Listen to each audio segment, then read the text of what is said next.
Welcome, this is Sananda. Let's start with sensitivity. You are sensitive because you are human. It is natural to have a sensitivity to you.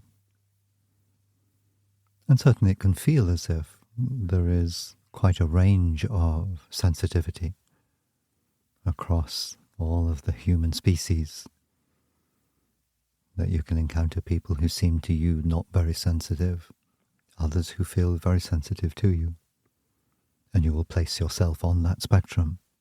You have your own sense of the level of sensitivity that is yours.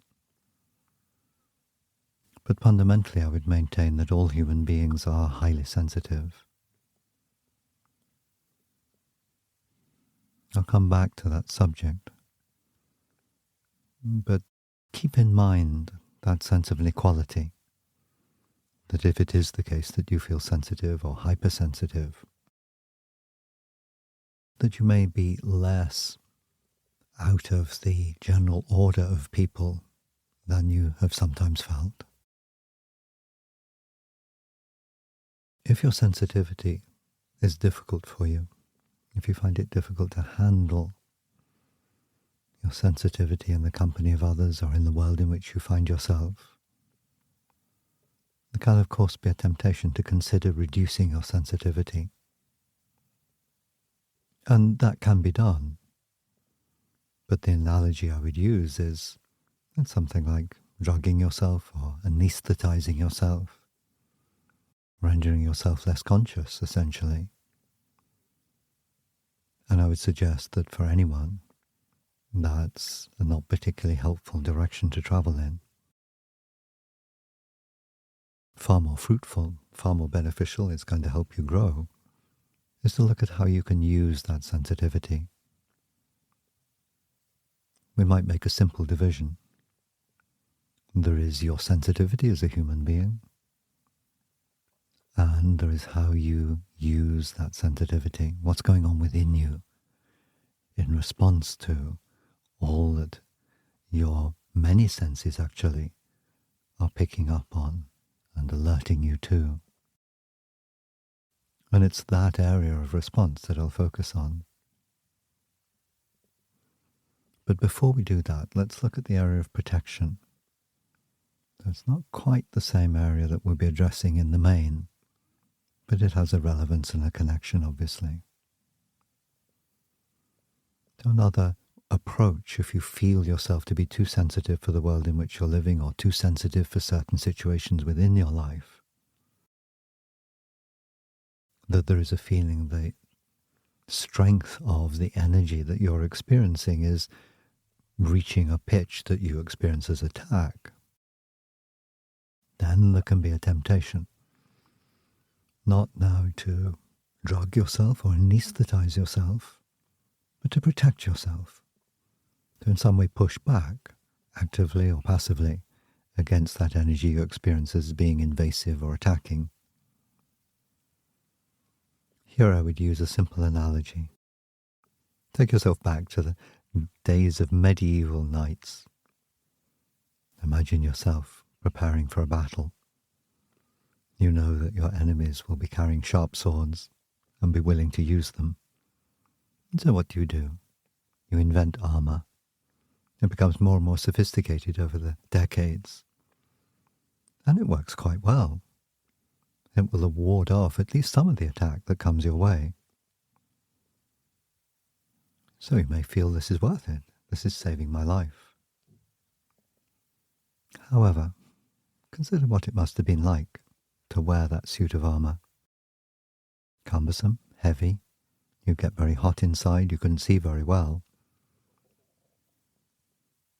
Your sense of aliveness, in a way, is reduced. It's almost as if there's a direct correlation between the strength of your protection and the diminution of your aliveness. So while to a certain degree it works, and on occasion you may feel that it is an appropriate response to something that you experience as being more than you can cope with right now, that you need to put up some kind of barrier to put in place some sort of delaying tactic. You may feel that you need to do that on occasion. If you do, you do. But as much as you can, I would always encourage letting go of a need to defend yourself. Let's return to the attack of that sword. The armor will give some protection, but there's still, of course, a degree of vulnerability. You're not completely immune to attack in that suit of armor. Consider yourself, however, taking on a different kind of mode of being altogether. Being now not a solid human being clad in this even more solid armor, but a being of water. Imagine yourself having that degree of fluidity to your energy, that whatever attacks you, that sword, may cut right through you over and over and over again. How frustrating for the sword. It can do absolutely nothing with water. Indeed, water is a danger to it. It will rust the sword ultimately away. And so, using this simple analogy, my encouragement always is to develop the quality of water. That is to say, of flow in your response to the world around you. So now we can take that back into the central area. What do you do with your sensitivity? How you use it? Indeed, what it's for. Let's begin with that. Your sensitivity is there as a wonderful gift, a gift that you've given yourself. You have, of course, your physical senses, but you have, as I've suggested, many other senses as well. And often it will be those subtle senses that can feel challenging or problematic for you. But as yet, in general, though of course this varies a lot from individual to individual, the ability to interpret what you're sensing can be limited, a little basic. That's okay. This is the direction in which you're evolving as human beings. And so part of what can happen with a feeling of being too sensitive or feeling of being overwhelmed by the sensing that is yours in the world in the moment, part of that is telling yourself that you don't really know what's going on. Is this attack? Is this random noise? Is it something that's not attack but I haven't yet understood, and so on? So a very useful tool, shall we say, to assist you in working with your own sensitivity is to be increasingly comfortable with not knowing. Let go of the need to understand immediately in terms of your thought structures and belief systems, what it is you're exploring. Look too at some of your fundamental ideas while we're on the subject of ideas and beliefs. You come out of a world which has a great deal of antagonism in its history. It's not by chance that I use the example of medieval knights. You come from generations who not invariably, but very often, have experienced conflict and have an expectation that conflict is there, awaiting them. And so it's not at all improbable that when you look into the ideas bank, the library of belief systems that you've inherited, that you will find a belief that the unknown is dangerous to you, that you need to be on your guard in this world. So you become then like the person who takes on the challenge to sleep in the haunted house. And every little noise, you're not quite sure, but it might be a ghost, it might be something frightening. It's very easy when you're human to stir up your fears. As I've suggested, you tend to have quite a comprehensive library of fears, Often they're not particularly your own, just fears that you've inherited from your ancestors, from your society, and so on. And so learn to shift your perception of the nature of the universe to understanding it to be fundamentally friendly, fundamentally on your side. Indeed, we might suggest, as we often do, that ultimately there's not really a distinction between what is you and what you experience as not you, that is to say, the universe. The universe, in some fundamental ways, is merely an outworking of your own consciousness, a creation of an amazing stage set, a play, a drama, in which you are, of course, the principal character, but you're also the author, the director, the stage manager, and so on.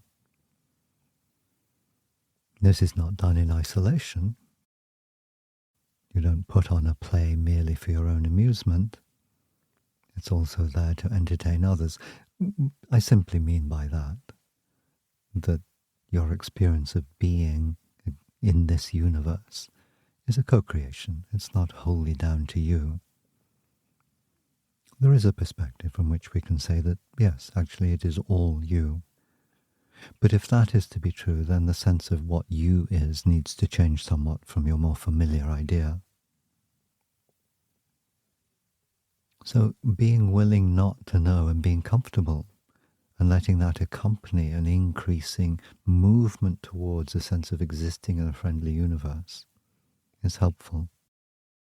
One of the gifts that brings is that it helps you to appreciate that whatever you're experiencing, whatever energies you're experiencing, have come into your life at some level by invitation.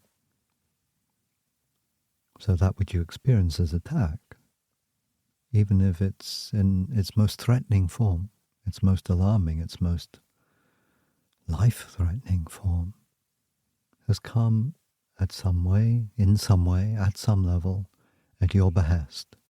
You requested it, you drew it in, you created it. And this is never because you're stupid.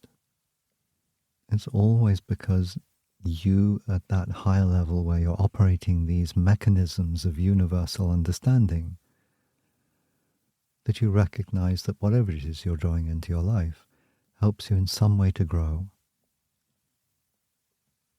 Your experience has been that some growing is easy and fun, and almost certainly you've also experienced times when you've grown through a considerable degree of struggle, grief, pain, and so on. But here too, our encouragement is very much to appreciate a simple truth, that you are a being who is growing, and those experiences that are for you joyful help you to grow every bit as much, if not more, than those you experience as painful. And in addition, you can choose. This choosing the joyful experience is still something that collectively as humanity you're learning. As an individual, you're contributing to that through your own endeavors, through your own explorations. And one of the absolutely fundamental ways in which you are growing is by using your sensitivity. You send, figuratively speaking, antennae out into the universe all around you, the immediate universe, but not only the immediate universe, far beyond the immediate. You are registering dynamic shifts in the nature of the universe moment by moment, far more than you currently appreciate. So a lot of your sensitivity is absolutely in place and very beautiful. It will increase, but it's already amazing. The challenge we come back to for you is what you do with that sensitivity. And so, as has been evident in what I've just said, part of that challenge is actually recognizing not less of your sensitivity, but more of it. So there is these steps, these options that are there for you. To recognize that you are in a friendly universe, that you are fluid in your responses to that universe, to whatever degree you choose, that you have choice, that you are a creator, that nothing actually happens in your life randomly. Everything has an underlying purpose. It's often truer to say everything has a multitude of underlying purposes. You live in a multidimensional universe and you're a multidimensional being. So whilst there is a movement towards understanding more as a way of making peace with your own sensitivity, again I encourage you to recognize that not knowing is very valuable. Every time you acknowledge you don't know, you're opening up a space for fresh understanding. Every time you claim to know, you're getting into a fixed relationship with your experience. So, when we then come to look at common sources of that feeling of being too sensitive, your interactions with other people you find difficult, whose energy you might find overbearing or aggressive or unpleasant in some way. First of all, understand you invited this person into your life. They've got a gift for you, the gift of their presence. Then recognize that you may not know what that gift is right now. And that's not a failure on your part, but an acknowledgement that you're growing. That is to say, there is that within the universe, that within the realm of your experience that is not yet known to you. But you're moving towards it. You're opening to that greater understanding. And this person you find unpleasant or awkward or whatever is assisting you in that.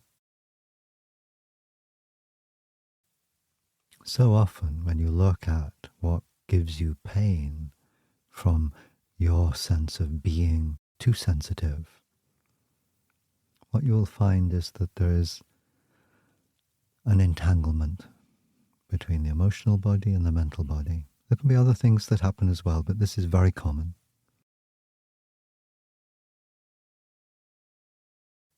There can be a feeling that, a belief that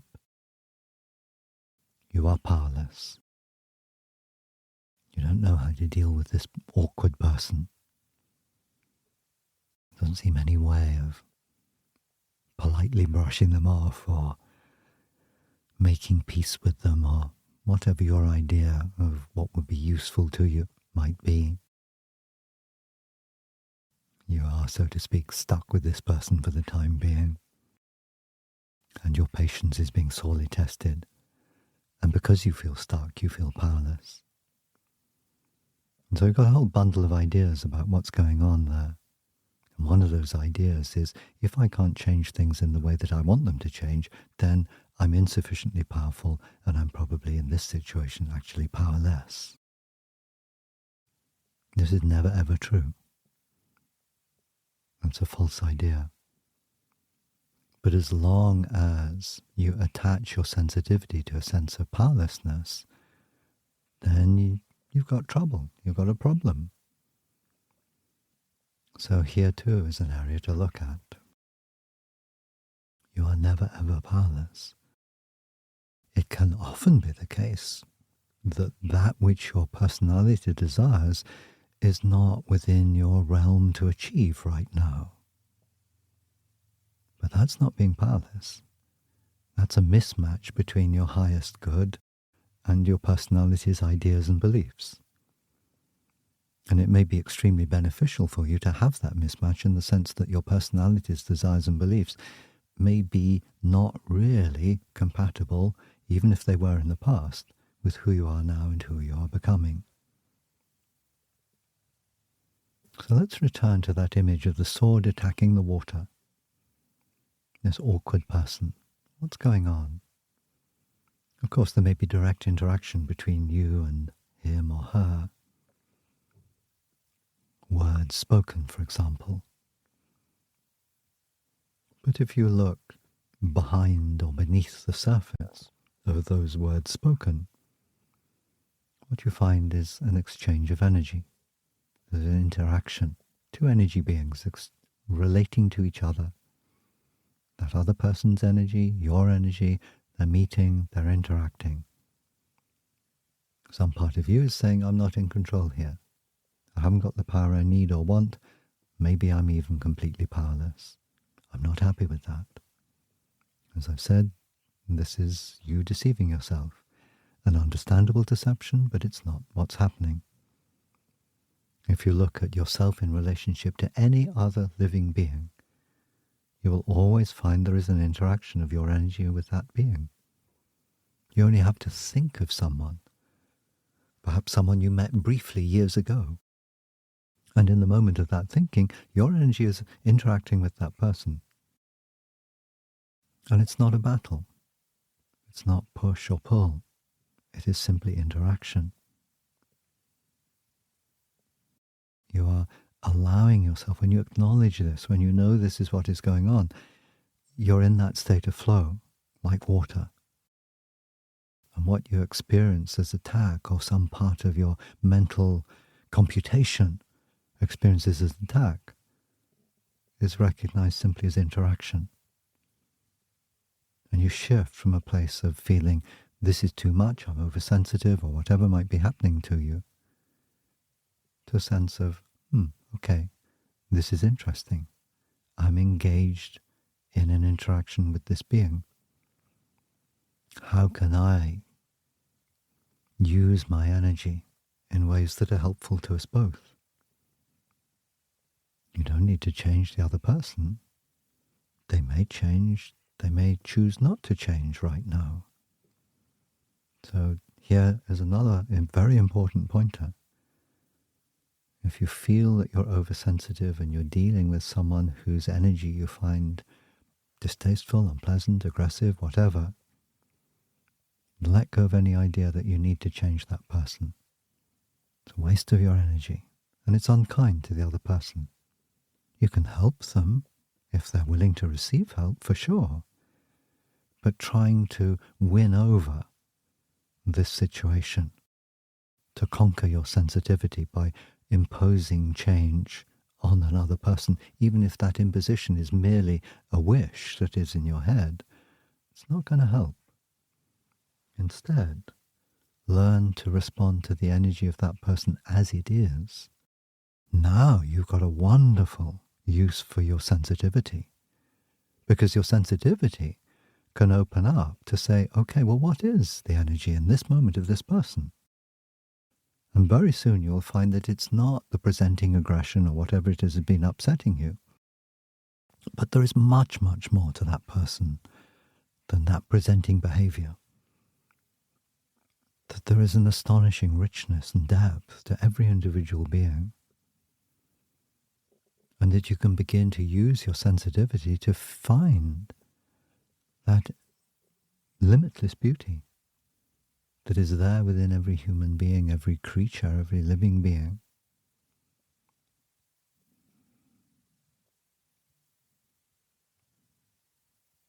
And let yourself learn to enjoy that. This does not mean that I'm saying to you, if you find yourself in a situation where you're feeling oversensitive because of what's going on around you, it's not that I'm saying, okay, you created this, you've got to stop there. You've got to beam out benign energies or use all your subtle senses to find the beauty in the other being, and you've got to keep on doing it until something changes. You can't go from there until you've got it right. That's not what I'm saying at all. You're a being of choices. You make choices over and over and over again, so many times in every day. And if you find that it is not pleasant for you to be in the presence of a person, and you are free to leave, then leave. That can help you. Your interaction is still there at some level, but you're entirely free, if conditions permit, to move from the immediate presence of the difficult person, indeed to shift very considerably so that they're not really featuring in your life anymore. If those are the choices that you make and you're fully entitled to do it, then do your best to make peace with the choices you're making. For example, to let go of any notions of this being either defeat or victory. It's just you're choosing to be in a different place. That's all. This is a universe which has a multitude of places. You don't have to stop in one place. You're fully free to move to a place that is more appealing to you. And that's not defeat and it's not victory. It's just you taking a different choice. Now I'd like to double back to the issue of attack. What happens after all if you find someone who, as they say, has really got it in for you? Someone who dislikes you quite a lot and needs to express that by some form of attack.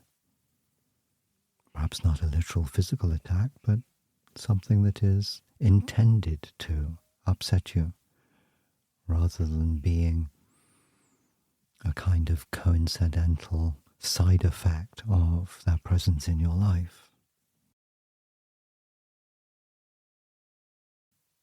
That might be one of the times when you choose some form of defense. But remember what I've said, that when you place defense, you're putting quite a lot of energy into that. It may not be the most effective energy use for you.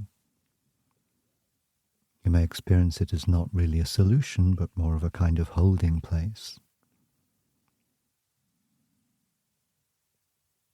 Even here, I would say, as much as you're able to,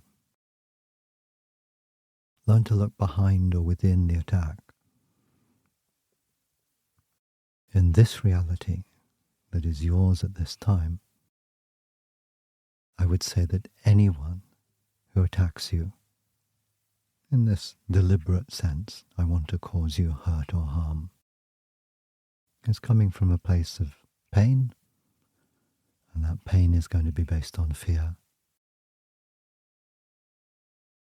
You may not be able to act in such a way that healing comes in the immediate future to the pain and fear that that person is holding and attempting to project outwards towards you. As already indicated, if you want to sidestep, that's just fine. But do your best to know that really, even the most attacking energy, the most attacking person, the most persistently attacking person, brings you a gift. Imagine it being your reality that no one ever enters your life except to bring you a gift, and that equally you never enter anyone's life except to bring a gift to them. The nature of the gift is always the same. It is to help you to grow or help that person to grow. That's all your interactions are about in this reality. That's the fundamental. That's the bottom line. And so, as we draw to a close, at least consider that becoming more sensitive is wonderful and advisable and helpful. It enhances your life. And as you become more sensitive, allow yourself also to enjoy that sensitivity and to remember that one of the principal ways in which you can enjoy your sensitivity is by allowing room for not knowing.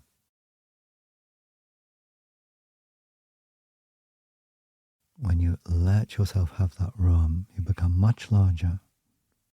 You come to appreciate, paradoxically, that you are immensely powerful.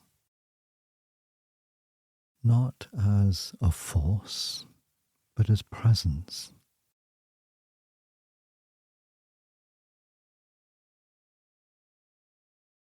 In your interactions with people, this knowing that you don't know, this willingness to be present without having all the answers is a wonderful gift to others. It helps them to relax into a deeper appreciation of their own sensitivity. So often when we look at hostility between people, then what we see is, if we're talking about two people who are uncomfortable with their sensitivity and so try to protect their sensitivity, and in trying to protect their sensitivity they become insensitive to the other and they begin to shift into a downward spiral. There is no need for that. Allow yourself, as much as you're able to. It's a process, it's a journey, it's all right. It doesn't have to be done in an instant, but allow yourself to be more and more present. That's all, just present. Because this is one final point I will make about sensitivity. All of your fears around being too sensitive belong in the past or in the future. They're not in the present. When you allow yourself to be present, you come to appreciate that your sensitivity is fabulous, it's wonderful, it's amazing.